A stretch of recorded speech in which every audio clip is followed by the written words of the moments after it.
Menurut laporan The Sun, pelatih asal Belanda tersebut sedang menjajaki transfer striker muda MU, Toby Collier. Van Nistelrooy siap mengajukan tawaran pinjaman kepada Red Devils, untuk gelandang berusia 20 tahun itu. Mantan pelatih PSV tersebut yakin bahwa Collier bisa jadi aset kunci perjuangan The Foxes menghindari degradasi musim ini. Van Nistelrooy juga mengaku sudah mengenal dekat Collier selama menjadi asisten Ten Hag. Menurut laporan wartawan Christian Vogt dari Sky Deutschland, United akan segera menjadwalkan pertemuan dengan bek kiri Munchen, Alphonso Davies. Setan Merah akhirnya ikut berburu pemain asal Kanada, yang kontraknya akan habis akhir musim nanti. MU bahkan sudah melakukan langkah awal untuk mengadakan pertemuan langsung dengan pihak Davies, setelah acara perayaan Tahun Baru 2025. Pembicaraan awal tersebut diharapkan manajemen MU, menjadi langkah konkret untuk bisa membujuk Davies hijrah ke Old Trafford. Dilansir L'Equipe, dua pemain Real Madrid yang dibekap cedera, yakni Vinicius dan Alaba, dilaporkan telah sembuh dan kembali berlatih pada hari Jumat, tanggal 6 Desember di Valdebebas. Meski sudah berlatih ringan, masih terlalu dini untuk mengetahui apakah kedua pemain tersebut akan langsung dimainkan oleh Ancelotti di laga hari Sabtu melawan Girona. Menurut laporan, Vinicius kemungkinan baru akan diturunkan saat melawan Atalanta di UCL.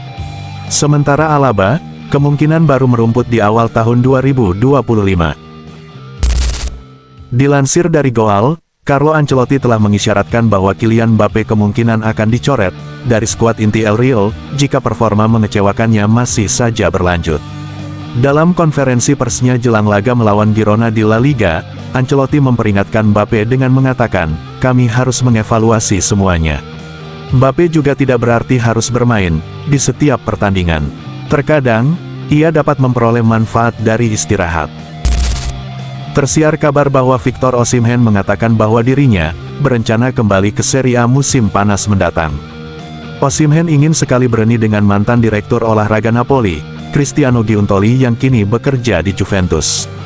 Osimhen terbuka untuk bergabung dengan Nyonya Tua pada musim panas nanti, setelah akhir masa pinjamannya di Galatasaray. Menurut surat kabar Il Mattino, Bianconeri akan berusaha mengaktifkan klausul 75 juta euro untuk mengontrak pemain asal Nigeria tersebut pada akhir musim. Menurut laporan Ojogo, fans Sporting makin muak dengan pelatih pengganti Amorim, Joao Pereira, yang di 3 laga terakhir tak bisa meraih kemenangan. Termasuk melawan tim sekelas Santa Clara, maupun Moreirense di Liga Portugal. Tanpa Amorim membuat performa Sporting makin kehilangan arah. Di laga terakhir melawan Moreirense, fans yang jengkel dengan performa Sporting itu sampai bersiul mengejek timnya sendiri, dan menunjukkan syal atau sapu tangan putih, tanda kemuakan mereka terhadap Joao Pereira. Dilansir The Guardian, The Special One akhirnya memberikan tanggapan pedas kepada Pep Guardiola, setelah pelatih Manchester City itu menyatakan bahwa ia telah memenangkan gelar Liga Inggris 3 kali lebih banyak dibandingkan Mourinho. Mourinho lalu membalas perkataan pelatih botak itu dengan mengatakan bahwa ia telah mengamankan 3 gelarnya bersama Chelsea dengan bersih dan adil. "Jika saya kalah, saya ingin memberi selamat kepada lawan saya karena lebih baik dari saya. Namun, saya tidak ingin menang dengan menangani 150 kasus," sindir Mourinho. Inter Miami akan melakukan langkah pembicaraan untuk memboyong Kevin De Bruyne dari Etihad.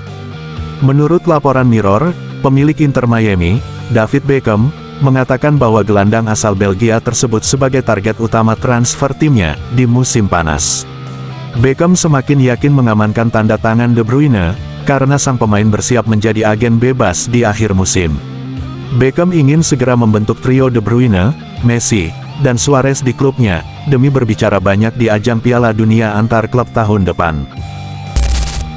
Jelang hadapi laga sisa di babak ketiga kualifikasi Piala Dunia 2026, termasuk melawan Indonesia, timnas China dilaporkan akan melakukan proses naturalisasi pemain.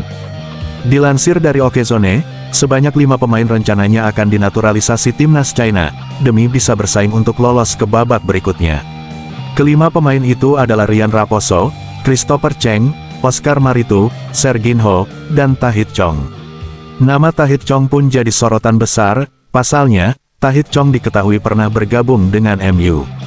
Chong sendiri mempunyai darah Tiongkok dari garis keturunan sang ibu. Dilansir dari Superball, sebanyak 2 nama mencuat sebagai kandidat pelatih baru Harimau Malaya, pasca Piala AFF 2024. 2 nama tersebut digadang-gadang sebagai calon kuat suksesor Paul Marty Vicente, namanya juga sudah tidak asing di telinga publik sepak bola Malaysia. Pasalnya, mereka adalah 2 mantan pelatih Johor Darul Takzim, yakni Benyamin Mora dan Esteban Solari. Menurut Asosiasi Sepak Bola Malaysia, pelatih baru dan struktur baru kepengurusan Timnas Malaysia akan diumumkan dalam waktu dekat. Presiden FAM, Datuk Hamidin pun meminta semua pihak menunggu pengumuman resmi. Real Madrid berhasil mengalahkan Girona 3-0, dalam lanjutan La Liga Spanyol. Madrid kemudian mampu memimpin 1-0, lebih dulu di menit ke-36 lewat Jude Bellingham. Dia mencetak gol usai memanfaatkan kemelut di kotak penalti Girona. Arda Güler membawa Madrid memimpin 2-0 di menit ke-55, Madrid memimpin 3-0 di menit ke-62, Kylian Mbappe mencetak gol lewat tembakan dari sudut sempit. Hasil ini membuat Madrid di posisi kedua dengan 36 poin. Manchester United kembali menelan kekalahan saat menjamu Nottingham Forest, dalam pertandingan pekan ke-15 Liga Inggris. Gol pembuka berhasil didapatkan Forest pada menit kedua, setelah Nikola Milenkovic menuntaskan tendangan. Manchester United lantas memberikan balasan lewat aksi Rasmus Højlund di menit ke-18. Balik tertinggal 2-1, kiper dan pemain belakang Manchester United kembali bersalah, sedangkan Onana cuma tercengang, menyaksikan gawangnya bobol untuk ketiga kalinya pada menit ke-54.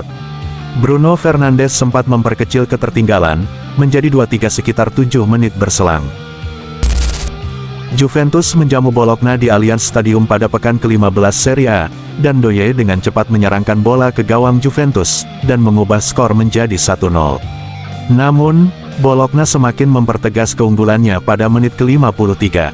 Juventus akhirnya memperkecil ketertinggalan pada menit ke-63, di menit 90+2, winger Juventus Samuel Mbamula berhasil mencetak gol spektakuler, dari luar kotak penalti untuk menyamakan kedudukan menjadi 2-2. Bayern Munich meraih hasil manis saat menjamu Heidenheim.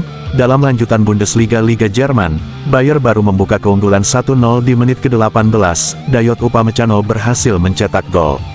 Upamecano bikin blunder di menit ke-50, dan berhasil dipotong oleh Matthias Honsak untuk mengubah skor menjadi 1-1.